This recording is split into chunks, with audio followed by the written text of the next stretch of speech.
Hello, hello. We got another Healer's Corner session. So, Maria, you actually brought this topic up, and it was kind of spurred on with a conversation you had with one of my employees. Yes. Yeah. Miss Darlene, if you're there. Yes. I'm sure she will be soon because she's like, ooh, she's like, this is going to be a long one. She's like, because I can think of at least 15 questions myself. And I'm like, you better not. You better not, ma'am.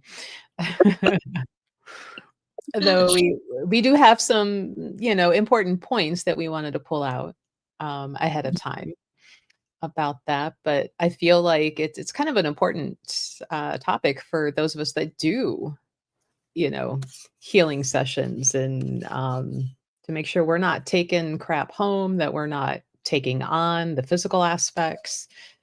So we're going to talk about the attachments that come with doing healing. And Maria, since you were the one who suggested this, explain what you're meaning by attachments in, are they spiritual? Are they physical? Are they a spirit manifestation? Like, what do you mean in attachments? Well, attachment, it could be any of those things. Like spiritual, if a client of yours had picked up an attachment, and if you're not properly trained on how to dispose it or how to disconnect it, it can latch onto you. And I don't think that you want to take home a new friend of yours. So it could be there are some wandering spirits in this world. We all know that. We live in such a very, very thin veil. So you could bring home that, or you can also bring home an entity that has never taken a human form. So you can also bring that home with you. And some of the telltale signs is that if you feel really great all day long, and then all of a sudden after after you've done this healing session, you don't feel yourself. You probably may have picked up something, and it could not just spiritual, it could be their energy also. As healers, we need to know our boundaries. It's not your stuff. You can do the healing, but it's not your stuff. And you can open up your heart to the client in that moment for the session, but it's still not your stuff. It's not your emotional baggage. It's not the entity that they pick up. Although the entity is a little bit difficult to get rid of. You have to really practice. The I always love this saying, "Healer, heal thyself." So things that we are the worst ones. We don't practice on We're the ourselves. worst patients. Yeah. So, we're like, oh, I'll be okay, I'll be fine. And then all of a sudden you feel like crap the next day. Or you feel like something is missing. You have this thing like something is missing. I miss something. Something is missing. I've had that before. I had that happen where I've like something is missing. I don't know what's. Oh, duh! I brought home someone, or I brought home something, or I'm still attached to the to the client energetic cord. Yeah. And then another attachment that you, as a healer, is when you first you want to heal so many people, and you start to attach yourself to the results. So if you don't get the feedback from the client, you feel like, well, I didn't do anything for that client. I didn't. And I understand that because that happened to me when I was starting out. I was doing distant healings. I showed up in some of the clinics, and I was like, nobody's. I mean, I see them again in the clinic, or they contact me again, but I don't get any feedback. So I had to get to the point where, you know what, I did the best that I could, and whether they tell me or not, I know my craft. I know who I am, and I know what I can do. So that's basically I had to kind of separate myself from, I need to know if the client is okay. I need to know if it worked for them. I need to know, the feedback. And yeah, sometimes when you're healers, that would be the last thing you might hear from your clients. They might come see you every single time that you're there, or they might come and see you and they might not say anything to you. I always took it as if I don't see them again, then it must have worked, right? Mm-hmm. Um, and not necessarily as an ego of like, I'm so great, it works all the time. My thought is if it didn't, they would come say something, Mm-hmm. you know, because a lot of our culture now is people are so quick to complain for anything they have to pay for that they're not satisfied with. So Mm-hmm. that's where my mind goes in with that. So I kind of hope I don't hear from them. Or if I do, it's kind of like, hey, this was great. I feel like there's a little more, that could be done here or there, or, since we've healed this, I'm now Mm-hmm. realizing that. And, so that's where I went with worrying about results. I wanted to ask you though, at the beginning of learning all the things, and there's many healing modalities, right? Mm-hmm. I remember so many people in this industry being like, "Oh, you have to be careful. You don't want to take on the client's illness. You don't want to take on the client's problem. You don't want to." And at first I'm like, "Ooh, maybe I don't want it." But it's never crossed my mind. And I don't know if that was something that you were warned about in the beginning of your healing journey, or have you ever taken on, energetically something from the client? I had, because when I started my healing journey, there were others in the classroom or there were other in the workshop that already have done other modalities. And I've heard that talk, when you get to know people and you ask them, how they started on this journey, and then they give you the forewarning. And in the beginning, when you're new in this path, it becomes overwhelming. And yes, I had the same thing, like, ooh, do I really want to go there? Because I don't want to, I can't even, keep up with my own. I'm going to take someone else's too. I don't want Mhm. that. But as I, for some reason, when you on this path, you were, like I said, I have run away from this path for so long, to the point where I had to surrender to it and I had to embrace it. And once I embraced it, yeah, I still had that fear, but I said, you know what? I'm in this path. I'm just gonna go see where this is gonna take me. And in the beginning, I had a lot of those things like, oh God, nobody's coming back and at least give me comments or feedback. The ego was still there. The spirit hasn't completely, step in yet, and the ego was still there. And there were clients, I never saw them again. And but I had this one lady, she came in, she didn't even know why she came to the fair, the psychic fair that we had in the store before. Her friends dragged her. So she came. She Kicking and came, screaming, I bet. yeah. She came, and she was kind of getting a little bit bored, because they were all wanting readings and waiting for the readings and whatnot. So she came and see me, and I did a healing on her, and I just picked up emotionally what she was going through. She wasn't in a good place emotionally. She was just completely exhausted. So I did the healing that I thought that would help her. I never saw her again until about the second year we were in John Christ Winery, and she found me, and I could not recognize her. And she go, Mm. I came in February, my friends dragged me in there. We went to, the psychic fair, and I came and see you. I did not recognize her. She looked so much more relaxed and happy and younger. I was Oh, like, wow, okay. okay. I'll take that too. Yes, please. So I was like, she came to me and she said, I want to thank you.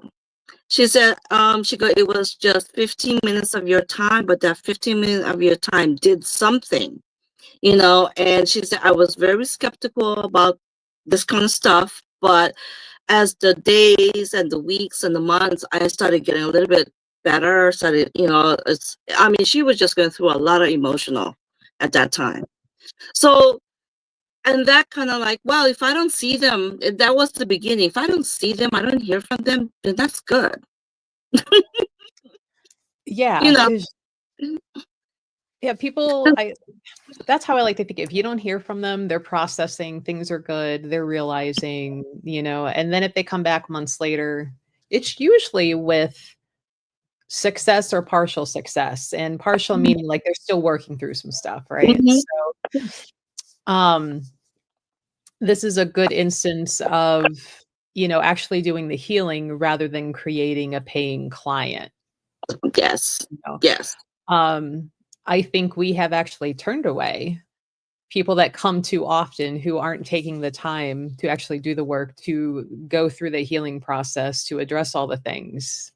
Mhm. They're wanting that quick fix, and they're hoping they'll tell you or you'll tell them something, a quick turnaround that's going to magically fix whatever they're going through. Mhm. And that's not the case, unfortunately, or nobody would have any problems ever about anything.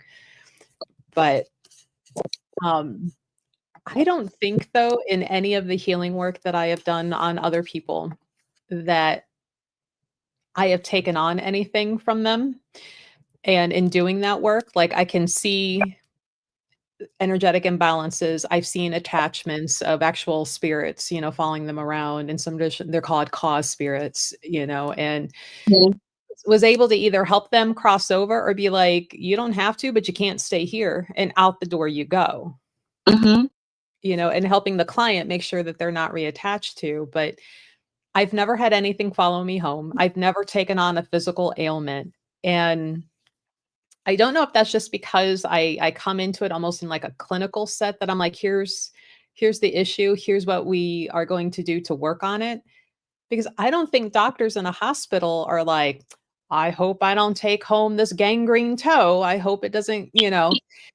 So, I feel like having that fear of, you got to help your client, but make sure like that stress and burden, that negative energy, that fear doesn't come into you. Make sure you stay a hollow bone, which is a phrase that I kept hearing over and over. You got to be hollow. You got to let it pass through so you don't absorb it.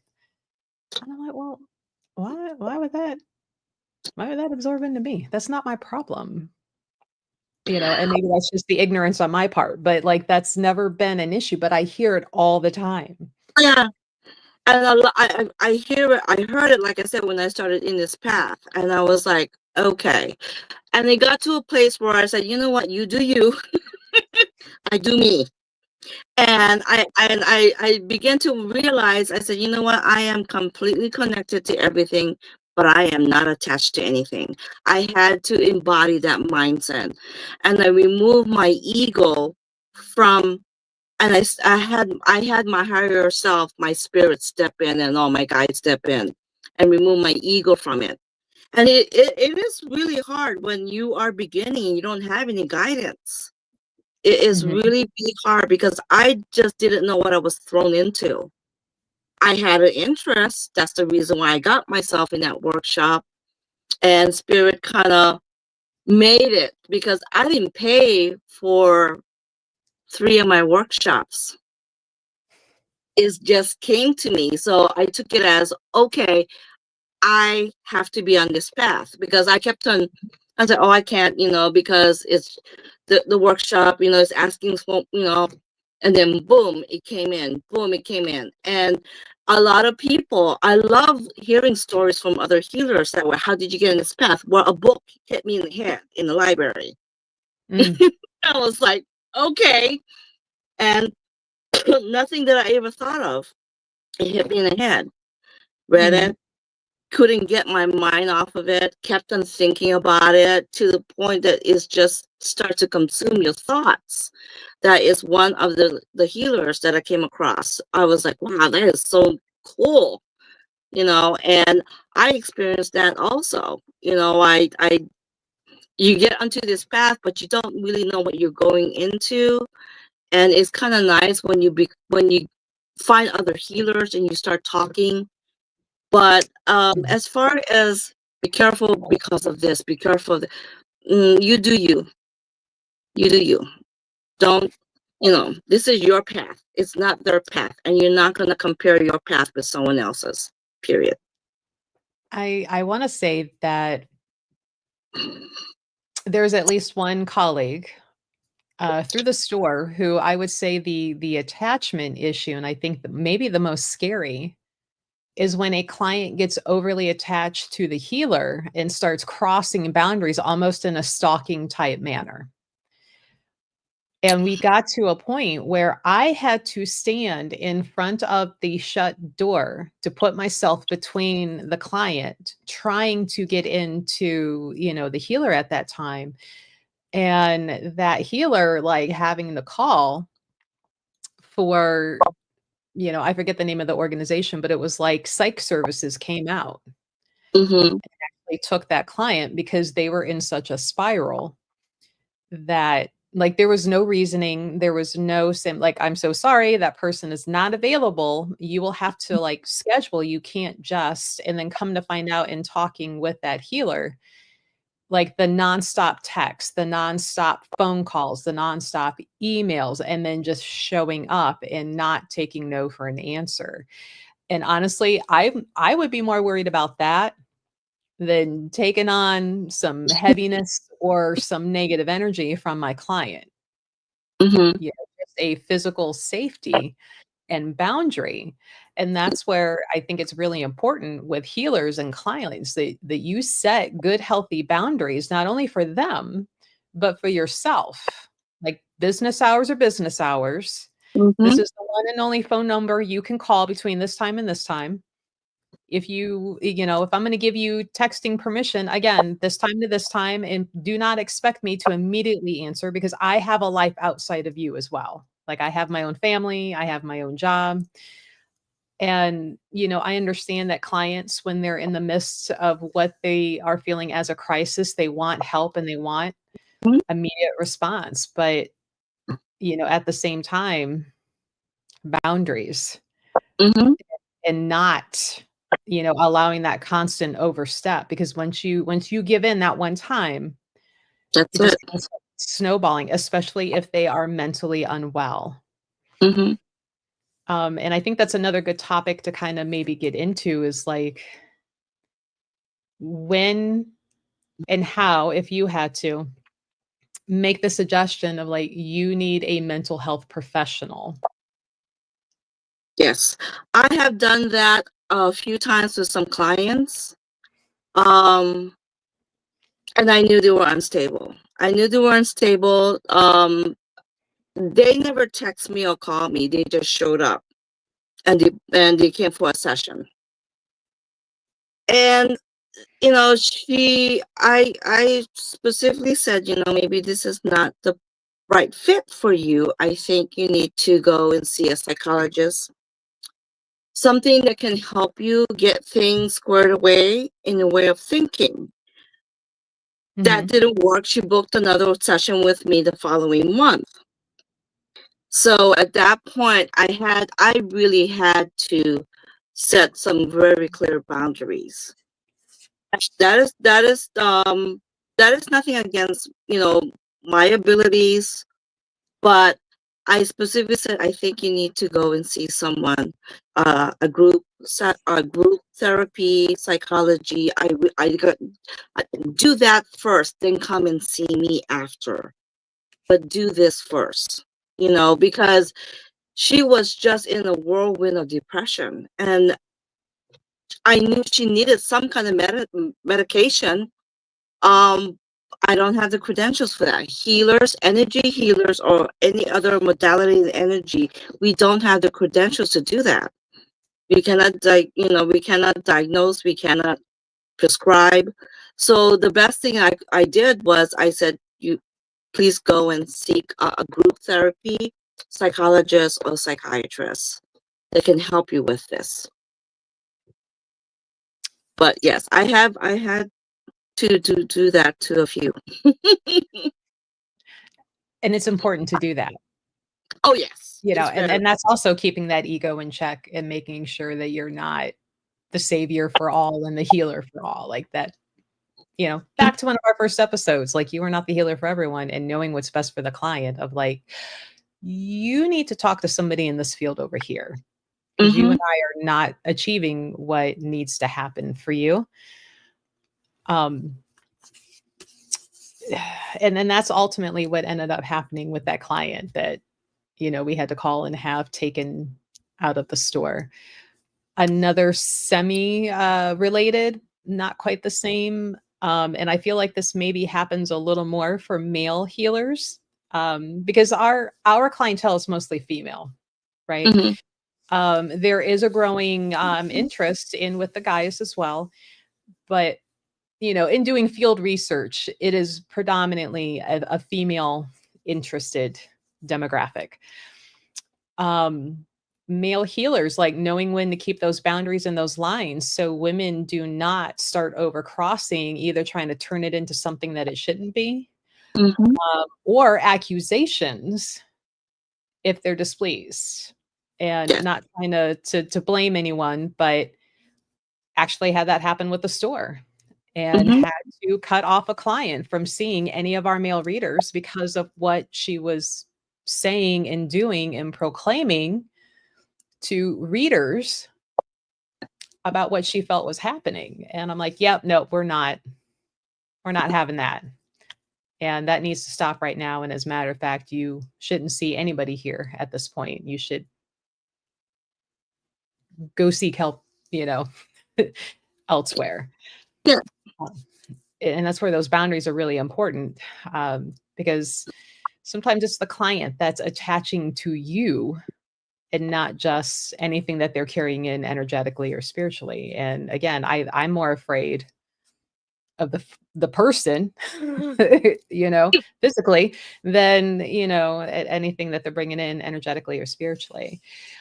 Now, as part of your making sure that nothing is attaching or lingering or trying to follow you home, do you clean your healing space in between each client? Yes. Yes. What I do when the client comes in, I secure the area. I bring all my guides, my ancestors, all my spirit guides, and I secure the area. Um, then I do the healing session, you know, and once that's done, I disconnect the cord for me and the client, and I also clear the space quickly. And what I do is I just blast bomb the whole entire space with electric violet. That is one of the colors that we use in pranic healing, and I just completely just bomb the whole entire place. But it's fast, it's easy for me. There isn't other ways that we can clear the area, but that for me that works. It's fast, it's easy, so it's completely cleared, you know. And I have done that with some readers with our cards. You know, they lay out the cards, and I just go ahead and just blast it. And it happened one time in the winery when we were in the winery before. There was a reader, and someone who knew me was having a reading, and she go, come here, I need you. And I said, okay. She go, what do you feel about these? I go, mm. She go, can you do something? I said, yeah, lay it down and let me just blast it. And the cards were completely clear. So Nice. it's not just me as a healer being with a session. It also can be in any of the divination that you bring in. I Mhm. bring in a mesa and I have a few of my skulls there. So as I'm packing them away, I'm blasting them with electric violet. I'm just blasting them as I put them in. I usually will have a candle or two somewhere in the room that I'm working in. And I create almost kind of like a field, almost Mm-hmm. like a force field, if you will, to keep things contained that need to be addressed. Mm-hmm. And it's almost like a white light type of field to where anything that touches it gets either transmuted or crossed or taken care of to where nothing is now running amok in the store, right? Mhm. Yeah. Or in the apartment. Um, and that candle is really more for me in a tactile way that as I'm pulling from a person, I'm tossing it into the flame for, transmutation. Mhm. So, there's only been a handful of times where if there was some really heavy healing and not necessarily super bad or negative, just heavy, I might do a Florida water, cleansing real quick or something of the Mhm. sort just to try and lift that space back up. And, but that cleansing is always there because I know me, I'm going to forget to do it in between each client. But if I have something preset there, it's like my own safeguard that I don't forget to do to keep, myself and the next client coming in a safe healing space, if you will. Um, because I I'm such a use fire person. if you notice, I've always had this bucket of water and salt. Mhm. And even though that was something that I have, that's something that in pranic cleaning we use a bucket of water and salt because, and I always come with that bucket whether I do pranic healing or not. Period. Um, that's because what happens is that even when I blast the whole entire room, I just contain it and I throw it in the bucket. So the water keeps it in and the salt breaks it up. So Mhm. that is mine. It's always there with me. And if I am out and about and someone I know, and I have done this before with my grandmother, we were out and about and she wasn't feeling good. So I had her sit down. I didn't have my salt bucket. I did not have my crystal, but I had my hands and I had Mother Earth, or I create a flame. I just create either a orangey flame or a green flame. Now, if I do that, I have to remind myself to put the flame out because whatever you create in spirit, it will materialize. I don't think I want to be responsible having a fire somewhere. I mean, I can walk you through the process.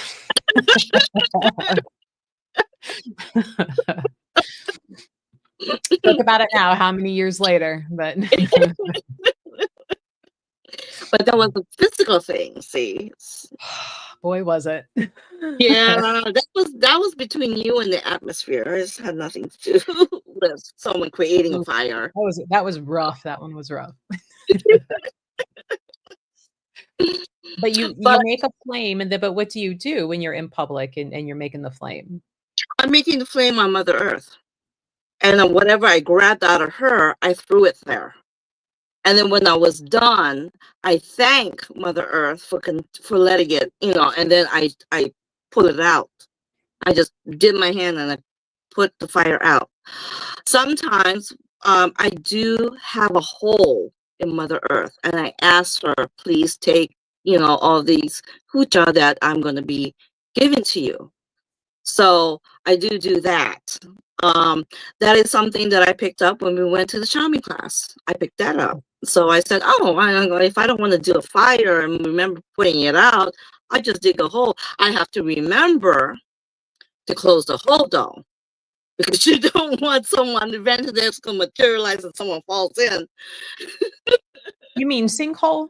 You don't wanna start a sinkhole? I mean, what a way to get down there with, Viracocha and or, no, Huáscar Inca. Huáscar Inca is down. Don't fire me, Zane. Huáscar Inca. Yeah. Um, do you think that's what's going on in Cleveland when they keep having those sinkholes show up in Cleveland and people are forgetting to close the hole? I mean, poor Cleveland. And I mean, some of you guys might go, oh yeah, that's right.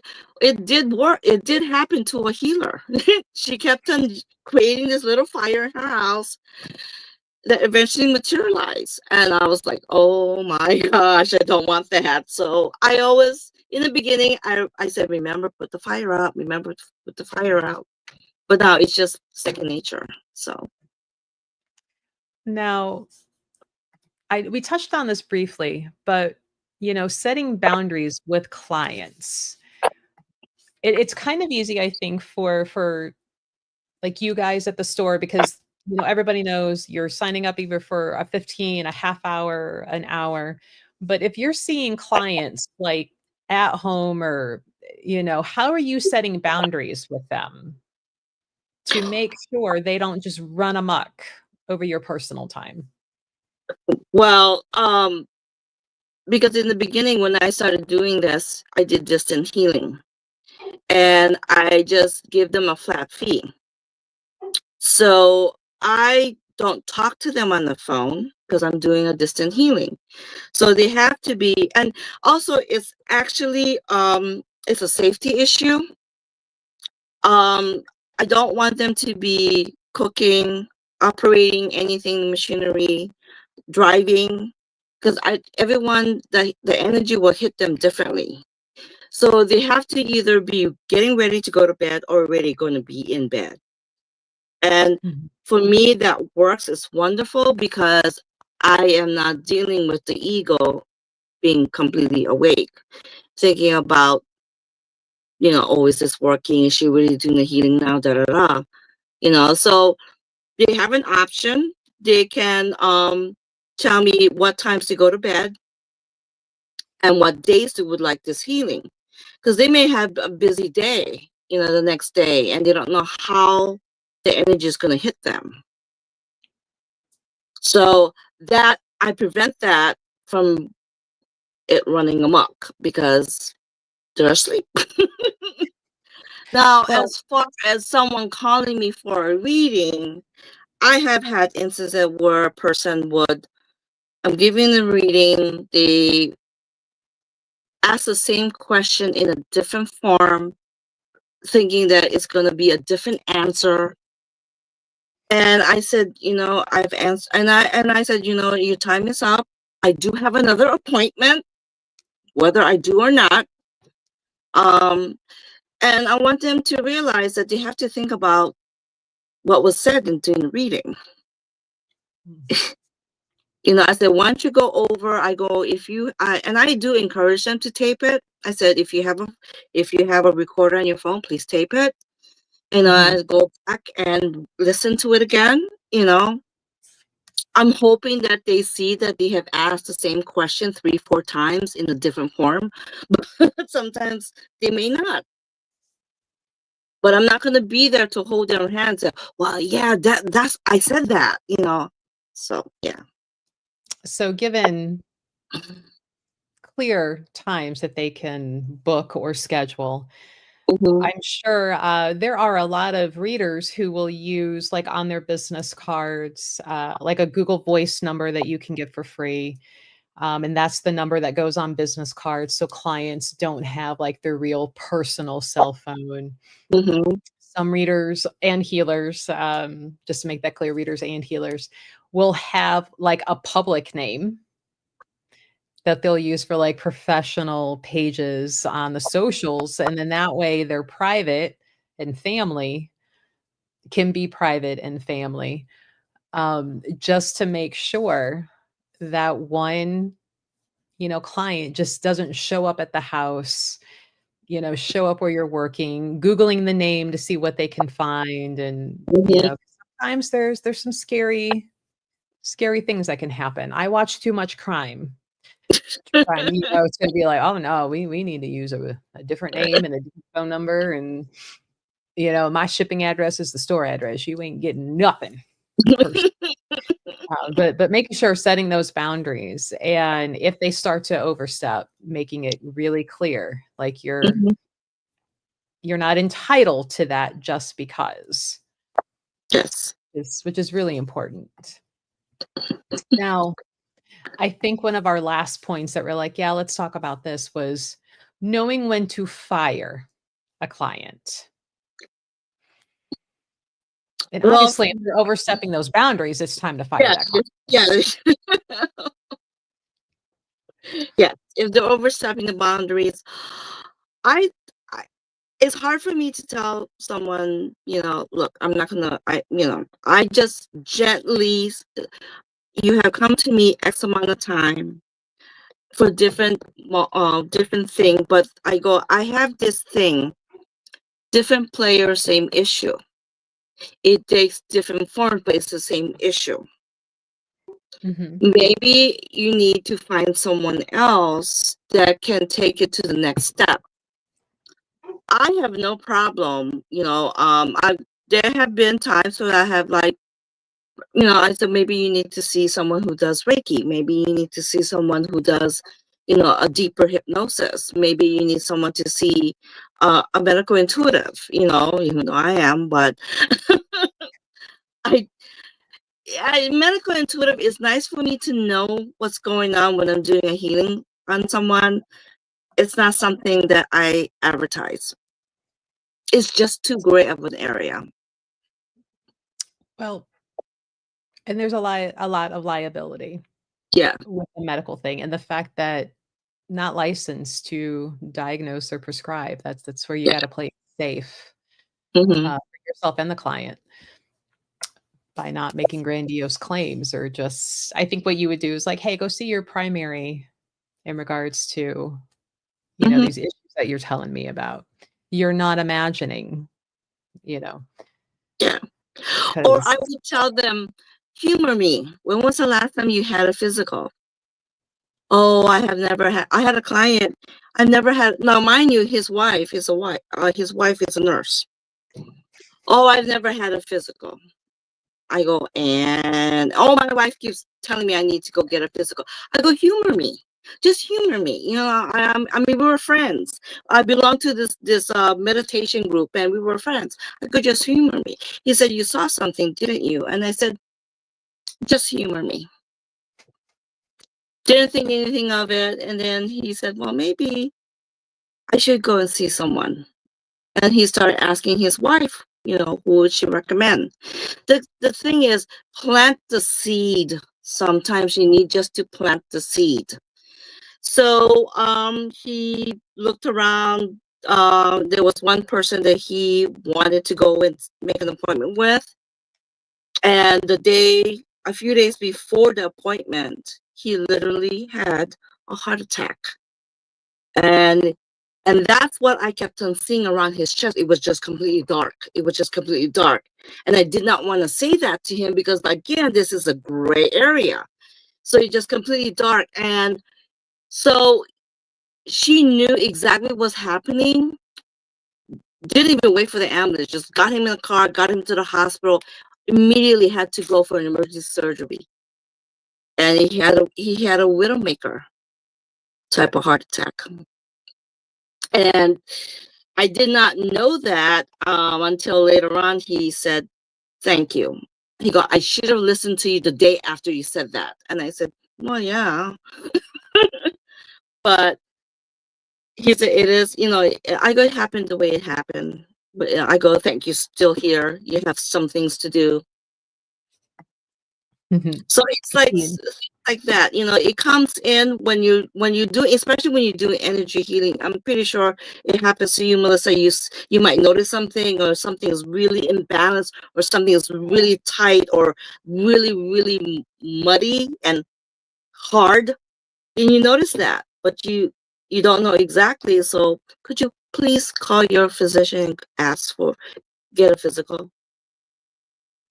Yeah, there's been only a couple, 2, 3 times, and one of them was with a celebrity, and I didn't say anything, so I'm like, "I'm just gonna be perceived as the overzealous fangirl, blah, blah, blah."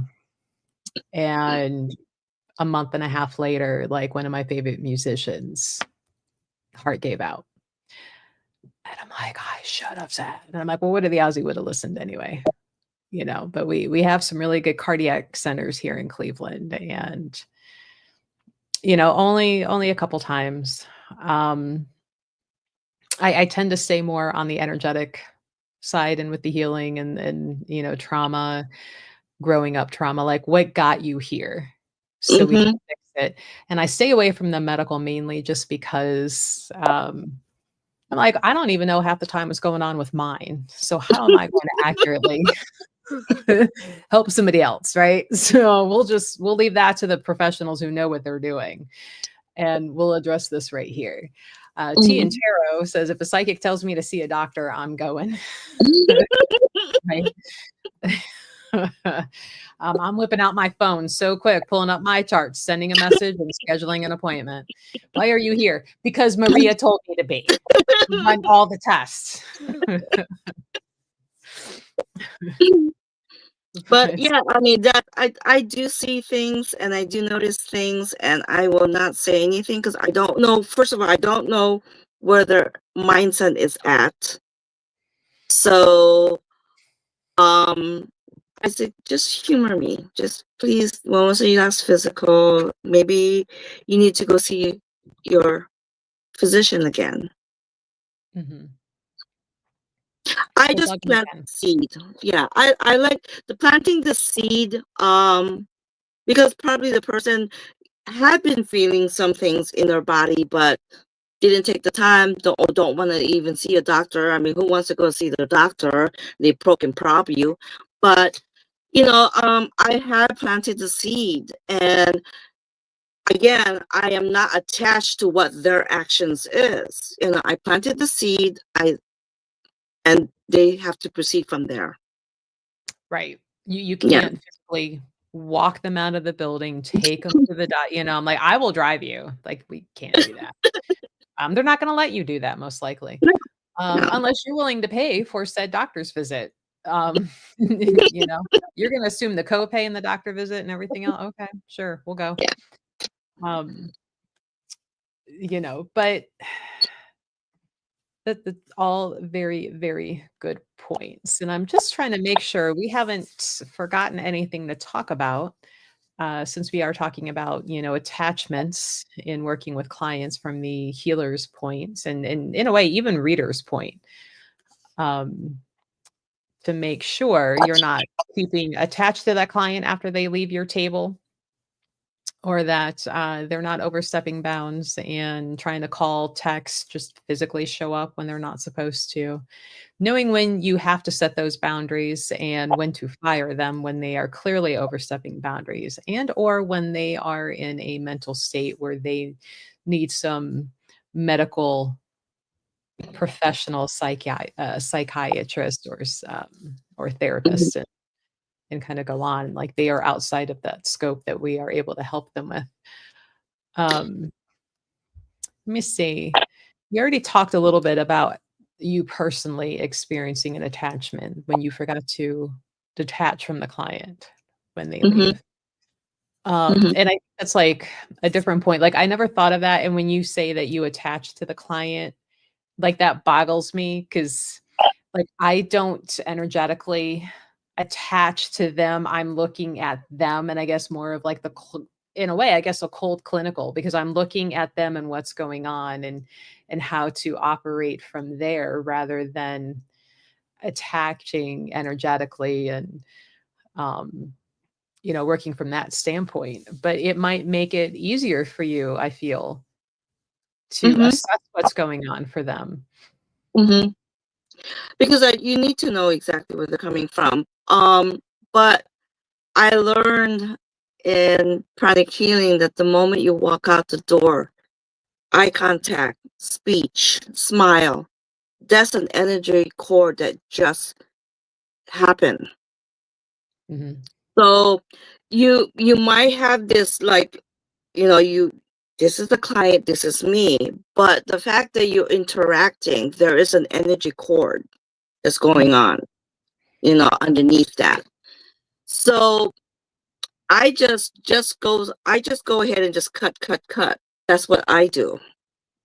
And whether a person comes to me for energy healing, or even when I'm doing distant healing, or on the phone or in person reading, I just cut it because there's an energy exchange that's going there. Hello. Yeah, and now I wanna joke a little bit. going joke in the store that like my "don't mess with me" is so strong that when people come in and I do the "hi, hello," 98% of the time, nobody will answer me back. So I'm like, "See, I'm not attaching to anything because they don't even hear me when I yell across the store and say, 'Hi, welcome in,'" you know? Um, so that might be working in my favor in a way. Um, but, um, I could see that, and see, now I'm contemplating this, and I'm like, "Am I attaching, or am I just kind of sending it out there, let it ripple and land where it may?" In those almost, for the general public, the harmless, like, that "hi, hello" is not meant for an Mhm. automatic reciprocation. I don't expect Mhm. anything back, versus taking the client in, shutting the door, "Now we're going to interact." Um She really do be getting annoyed, see, right? Um, but, when you close that door and you're having that interaction, that's like a different level of, energetic interaction. Um, 'Cause for me, it's like the ripples in the pond, it'll land where it's supposed to versus this is specifically Mhm. the the object that we are going to be working on. Yeah, guys, if you But have any questions or comments, feel free, put them in chat, we'll go over them. the ripples in the pond get caught when I go to bed because I don't want anyone courting, and I'm supplying their energy Ask for every them, Manila. every day.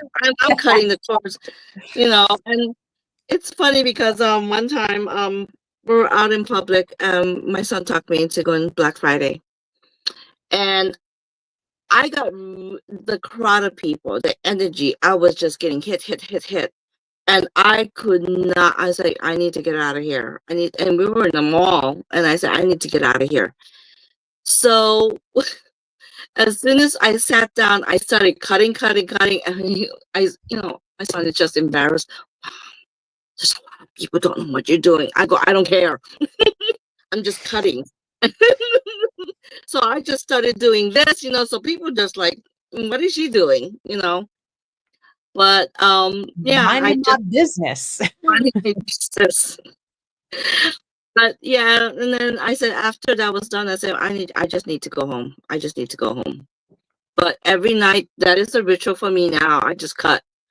I don't it doesn't matter where I went, I just cut. Mm. Now, if somebody wanted to put that into their daily routine, what would they need to intend or picture, or so if they're wanting to Just cut their own cords? they can cut the cords by having the intention of cutting any cord that they have picked up during the day. So Any should and they yeah. So should they, like, mentally picture, like, a knife or scissors, sharp blade, or picture untying, or is it whatever works best for them? Whatever works best for them because, well, for me, I just picture a huge green, because in pranic healing, we use a lot of colors, especially advanced pranic healing and pranic psychotherapy. We use a lot of colors. So green breaks up. So I just picture a huge, big, green glove on my hand. And I just cut, and I even with the intention of cutting it, inside me. Because you might be corded in your spleen, you might be corded in your liver. Mm. And those are the most play. That's why if I don't know, Melissa, if you ever paid attention when I do a healing on someone, my liver is facing the client, never my spleen. Because your Oh, spleen will cord more than your liver. oh. Yeah. No, well, when you've done healing for me, it's always almost always been distant. So, I can't see then, and then when you're in the room at the store with clients, like, I'm not in there going, "What you doing?" So, Calavera is like a big old scythe. So, my thought would automatically be, like a giant like bubble or ball that just kind of comes out and just encapsulates and cuts everything in one big swap, and like done. Um, picture some sort of like Iron Man reference or something, just all done. Because Mhm. I quick and go. But I can appreciate, taking the glove and like intentionally doing that. Mhm. Um, Or you could even envision a knife. You just envision your hand is a knife and you're just cutting the cords that you have picked up during the day. mhm. You can do Or if that. you're old school goth girl, pretend, you're taking the cobwebs away in your dance, There you doing away go. with it. Gather the cobwebs, gather the cords, and do away with them. Um, yeah, guys, if you have any questions or comments, feel free to drop them in. We will go over them, answer them as best to our ability for you. Um, I don't think I missed anything. We kind of kept up on point. We didn't fall behind. Um, No? Oh, cobwebs. Okay. yeah. It's funny. I was just referencing, I think it was for Darlene. This video is old, but it was like how to dance goth. And it's like one of those old 1980s, 1990s instructional videos. Oh, gosh. And yeah, like gather the cobwebs. And then there was that whole step over your dead friend and step over back. And they were just going over like the quintessential goth moves that you saw in the goth club. I'm like, I have seen every single one of these in person. Um, so that was fun. And I love being able to make fun of myself that way. Um, but if you have questions or comments about energy healing, attachments, be it from the client or you to the client, that is what we are discussing this evening. If you are a podcast fan, you can find our podcast called The Healer's Corner on all the major platforms. So if you are unable to join us Tuesdays at 7:00 p.m. Eastern Standard Time, you can always listen to the episode Friday morning. We have that hitting live for you guys at like 4 in the a.m. So getting ready for work, driving to work, going to school, it's there. Mhm. It is there for you. Maria, how long have you been doing all of this healing work? Since 1999. It's been a minute. Yeah. I feel like I you had need to no work a little more. choice. It's only been a minute for you.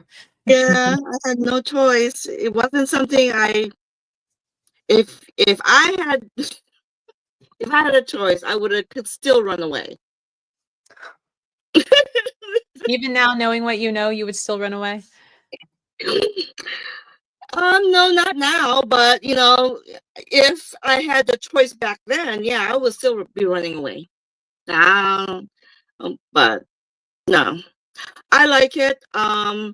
I I done healing with people. I notice a difference. I also, when I know we talked about attachment to results of client, but I started realizing when I have a client come in and I look into their eyes directly and I'm talking to them and doing interacting, you know, Q&A, and I look into their eyes directly, and when I'm done with the session and I look into their eyes, I knew there was a shift. Mm. The eyes, your eyes are your window to your soul, but your heart is your doorway. So and the eyes is always telling with me. So I usually look at a person's eye and I in the eyes and I know if they probably are going through some emotional stuff. Mhm. They're probably overburdened with some thoughts of decision that needs to be made, or they're just they're struggling, they're really struggling. And a brief moment, like even especially in the psychic fair, because we don't have a whole lot of time to work with them. We just gotta get in there, do what you need to do, and I always look at the person's eyes. So that is always telling with me. I don't know what's telling with you. A lot of body language and eyes, especially if they're looking away, if they're, Like they either aren't even aware of everything, that is causing the stress for them. One of my soapbox moments, especially when it comes to the store, how people are like, I don't know what's wrong with that person over there. Their energy is off. And I'm like, but did you bother finding out why? Are they in grief? Do they have a Mhm. really bad day at work? Is their child sick? Are their parents sick, or are they themselves dealing with something? Did you find out why that energy feels heavy? Just because it feels heavy and feels weird to you doesn't mean that it's negative. Mhm. Go find out. Yeah. Uh, quit assuming that you're in a higher stance than somebody else, you know? And then there really are just some, and here's the contradiction coming in, those that need the mental health. And Mm. again, that's still a health thing, and trying to get clear to them, and, no, not everything you see is a demon.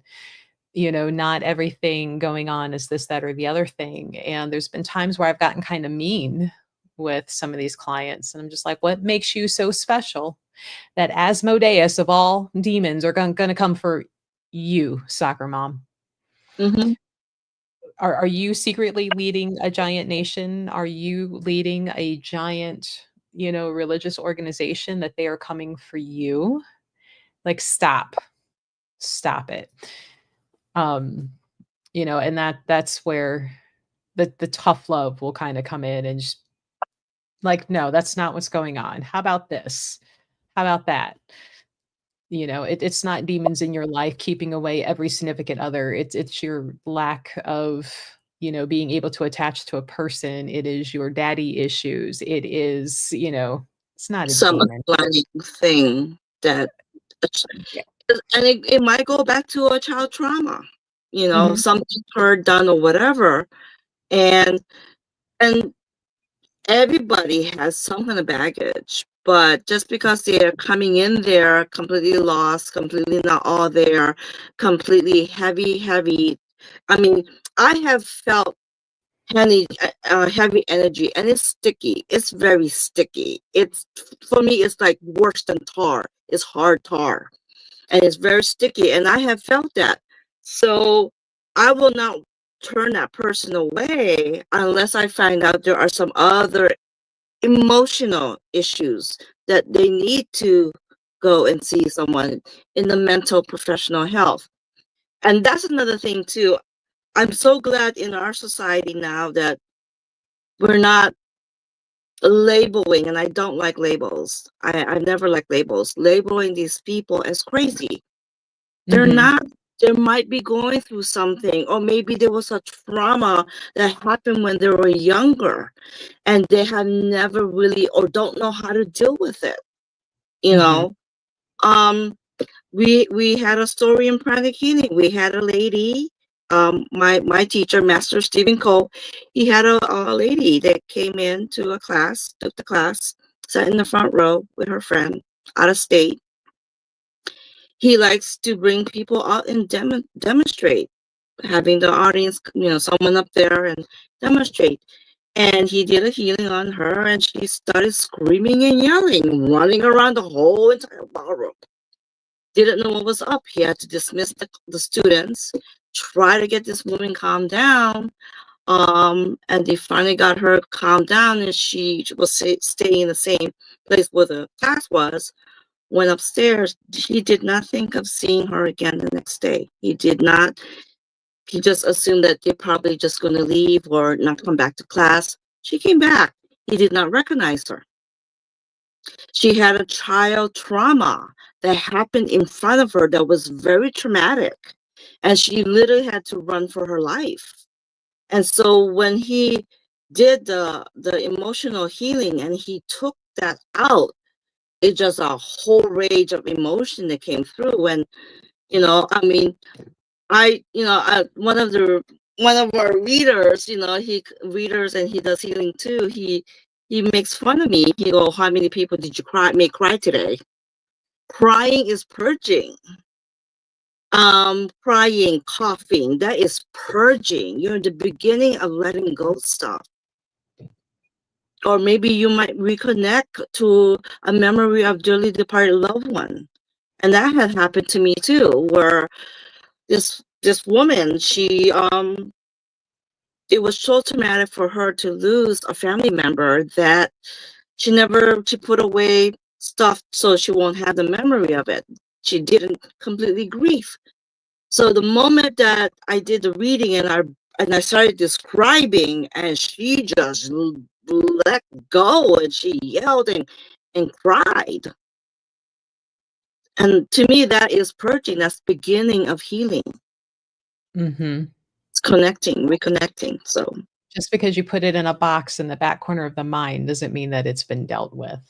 yeah. If anything, sometimes it starts to fester, that box starts to swell, that problem becomes even bigger, and it starts seeping into everything else that you're dealing with in life.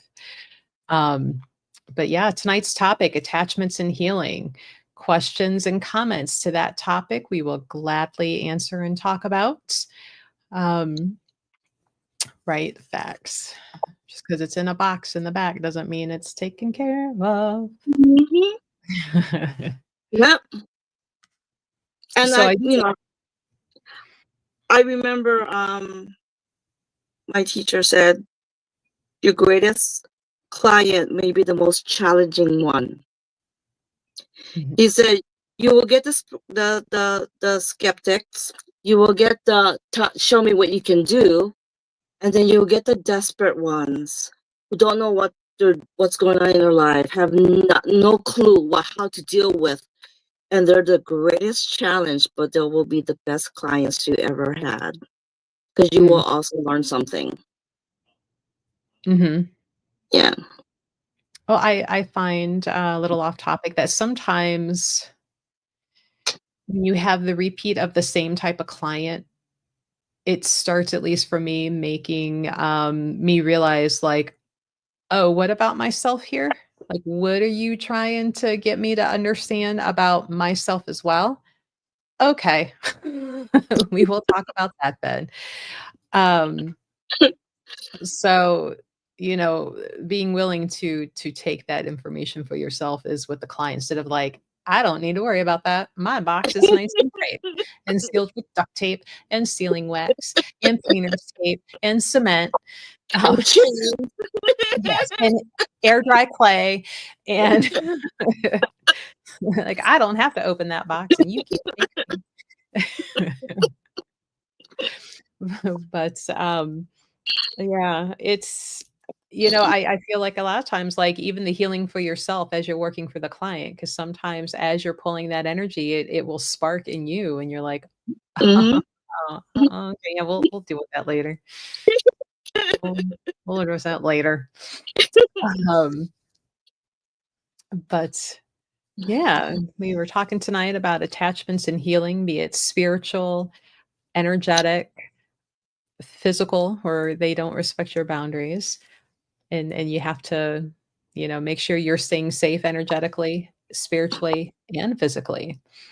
And sometimes that looks like using a professional name that's different than your personal, Mhm. using something like a Google phone number for your business cards so they're not blowing up your phone constantly.